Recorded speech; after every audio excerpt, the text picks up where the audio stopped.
हाय, श्री स्वामी समर्थ सर्वांना. आज ना मुंगवड्याची भाजी बनवते. मस्त गावातून आणल्या होत्या मुंगवड्याने. मुंगाच्या डाळीच्या मुंगाची डाळ आणि हरभरा डाळ मिक्स करून बनवलेल्या असत्या, गावाकडं करतात. माझ्या आईनं दिलेल्या मला. तर इथं मी सगळ्यात अगोदर 1 वाटी मुंगवड्या भाजून घेते. असं थोडंसं तेल टाकून भाजून घ्यायचं.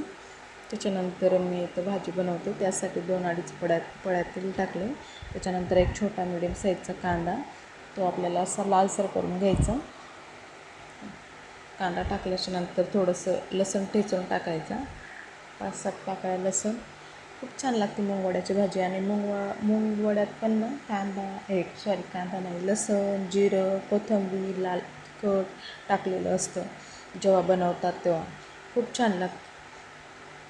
थोडीशी हळद, जिरं, कढीपत्ता आणि एक अर्धा टोमॅटो कट केलेलं, हे पण याच्यामध्ये आपल्याला परतून घ्यायचं.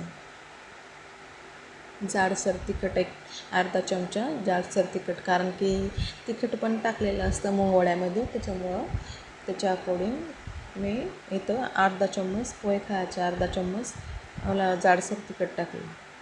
आणि ह्या मुंगवड्या याच्यात टाकून द्यायच्या आणि 1.5 ग्लास पाणी याच्यामध्ये सोडून द्यायचं आणि शिजू द्यायचं.